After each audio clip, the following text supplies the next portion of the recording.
इस video lecture के अंदर हम लोग बात करने वाले हैं कि इन्फ्लोरेसेंस क्या होता है और इन्फ्लोरेसेंस के टाइप क्या होंगे और फ्लावर की फॉर्मेशन किस तरीके से होती है किसी भी स्टेम द्वारा, क्योंकि हम फ्लावर को मॉडिफाइड शूट कहते हैं। तो मैं उस बात को जस्टिफाई करूंगा कि जो फ्लावर है वो मॉडिफाइड शूट कैसे कहलाता है या हम फ्लावर को मॉडिफाइड शूट क्यों कहते हैं। मैं शुरुआत कर रहा हूं। सबसे पहले मैं आपको फ्लावर की फॉर्मेशन के बारे में बताता हूं कि जो फ्लावर होता है उस फ्लावर को हम मॉडिफाइड शूट क्यों कहते हैं। फ्लावर मॉडिफाइड शूट क्यों कहलाता है। तो बेटा आपको यह तो पता होगा, लास्ट लेक्चर में बताया था कि जो भी स्टेम डेवलप होती है उसका जो एपिकल मेरिस्टम वाला पार्ट होता है जिसे हम शूट एपिकल मेरिस्टम कहते हैं, तो जब ये ग्रोथ कर रहा होता है तो कुछ मेरिस्टमैटिक टिश्यूज पीछे छूटते चले जाते हैं और वो मेरिस्टमैटिक टिश्यू जिस जगह पे प्रेजेंट होते हैं उन जगहों को हम लोग नोड कहते हैं, जिस जगह से आगे चल के लीफ की फॉर्मेशन हो जाती है। तो ये नोड की फॉर्मेशन हुई। ये नोड क्या था? ये जो शूट एपिकल मेरिस्टम के अंदर मेरिस्टमैटिक टिश्यूज थे, इसके अंदर जो मेरिस्टमैटिक टिश्यूज थे, ये मेरिस्टमैटिक टिश्यूज बेटा क्या हुए, ये इन जगहों पे रह गए। तो जिन जिन जगहों पे ये आपके मेरिस्टमैटिक टिश्यूज रह जाते हैं उस जगह को मैंने बोला नोड, और उस नोड वाले पॉइंट से क्या होता है, लीफ की फॉर्मेशन होती है। जनरली ये होता है। लेकिन अगर किसी भी फ्लोरल एक्सिस की फॉर्मेशन की जाएगी, फ्लोरल एक्सिस का मतलब वो स्टेम जिसके ऊपर फ्लावर लगा हो उसे हम लोग फ्लोरल एक्सिस कहते हैं। तो फ्लोरल एक्सिस कैसे बनेगा, ध्यान से सुनिएगा मेरी बात। यहां पे ये नोड है, ये दूसरा नोड है, ये तीसरा नोड है, ये चौथा नोड है, और इनके बीच में जो स्पेस है इसे मैं इंटरनोड कह दे रहा हूं, इसे मैं इंटरनोड कह दे रहा हूं। तो अगर हो ऐसा कि ये जो इंटरनोड थे ये कंडेंस्ड हो जाएं, मतलब ये जो इंटरनोड है, ये जो स्पेस है, ये क्या हो जाए, यहां से खत्म हो जाए, मतलब इंटरनोडल कंडेंसेशन हो जाए। क्या हो जाए? इंटरनोडल कंडेंसेशन हो जाए। तो इंटरनोडल कंडेंसेशन होने के कारण क्या होगा, इन नोड्स के बीच का जो स्पेस था वो स्पेस हमारा खत्म हो गया। इन नोड के बीच का जो स्पेस था वो हमारा खत्म हो गया, वो एक दूसरे के ऊपर ओवरलैप हो गए। तो यहां से शुरुआत होती है किसी भी फ्लावर की फॉर्मेशन की बेटा। तो होगा क्या, ये जो चार नोड थे जिनके बीच में इंटरनोड अब खत्म हो गया है, ये बनाएंगे हमारे फ्लोरल एक्सिस को। कैसे बनाएंगे? सबसे बाहर वाला जो नोड है वो सबसे आउटर मोस्ट वोरल को बनाएगा, और उस वोरल को हम लोग नाम देते हैं कैलिक्स। और कैलिक्स के अंदर बहुत सारे आपको देखने के लिए मिलेंगे क्या बेटा, सेपल्स। आपको सबसे आउटर मोस्ट वोरल देखने के लिए मिलेगा, जिसे मैं क्या कहूंगा, जिसे वोरल को तो मैं नाम दूंगा कैलिक्स, लेकिन कैलिक्स के अंदर एक सेपल नहीं होगी, ये कैलिक्स बहुत सारी सेपल से मिलके बना होगा। तो कैलिक्स एक वोरल का नाम है, और उसकी सिंगल यूनिट को, उसकी जो सिंगल यूनिट है उसे मैं सेपल कह रहा हूं। उसके बाद में जो दूसरे नंबर वाला वोरल होता है, यहां से ये बनाता है बेटा कोरोला, दूसरे वाले वोरल को, जिसमें जो यूनिट्स लगी होती है जिन्हें हम कहते हैं बेटा पेटल्स।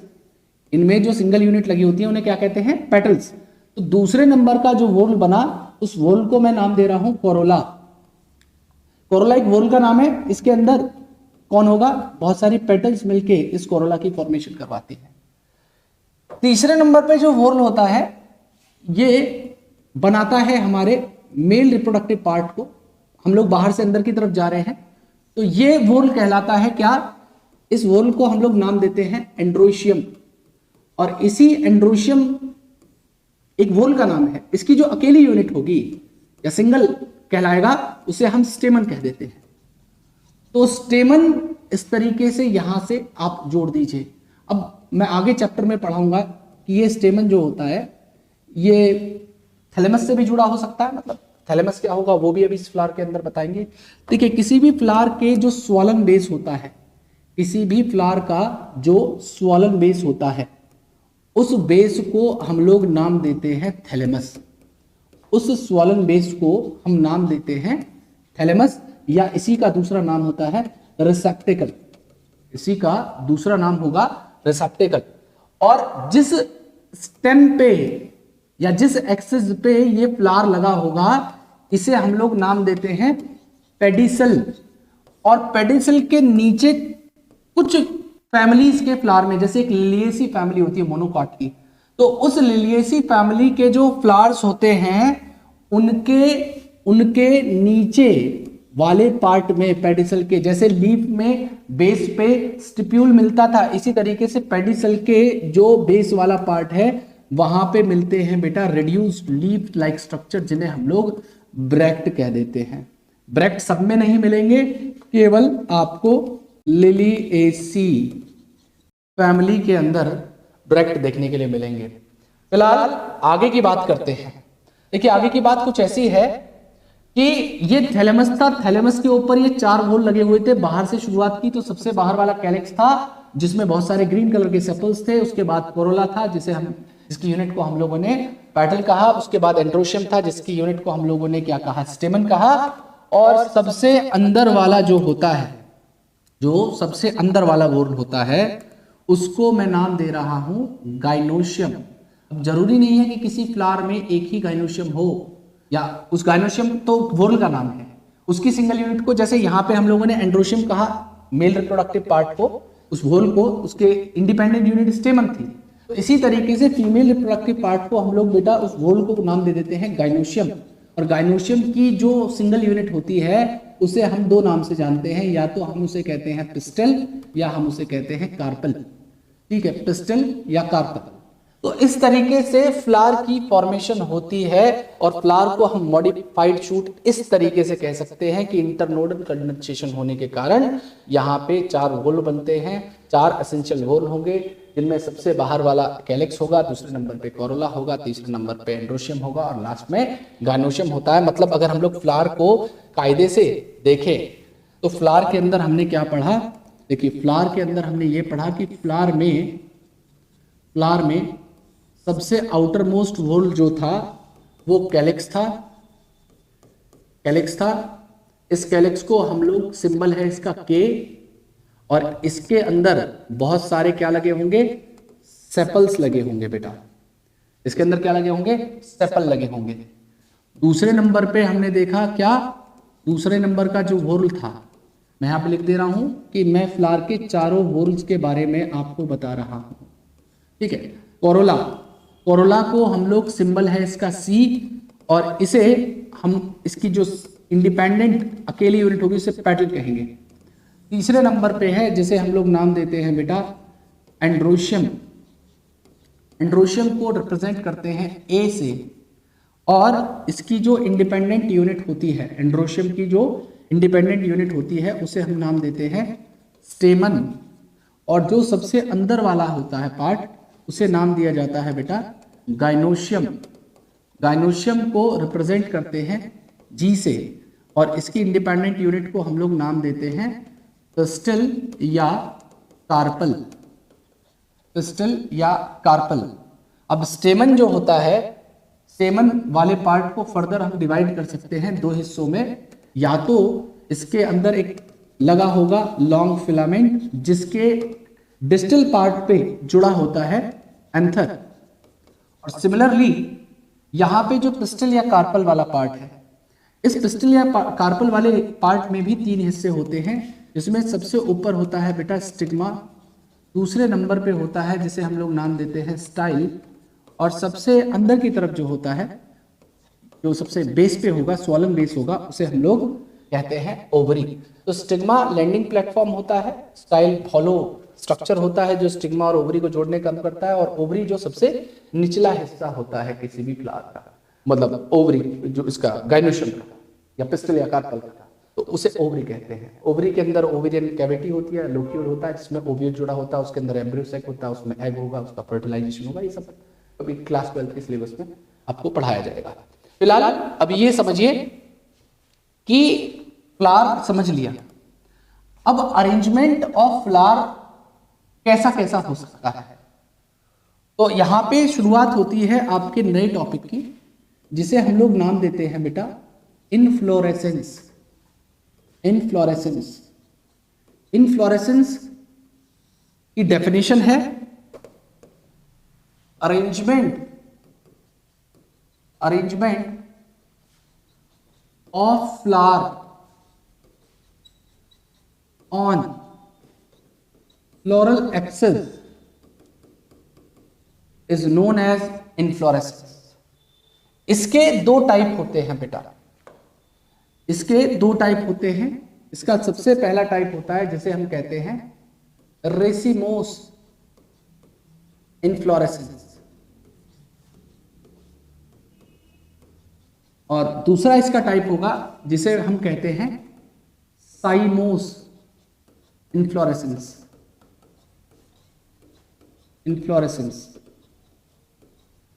दोनों में क्या डिफरेंस होने वाला है, इस बात को भी समझिएगा।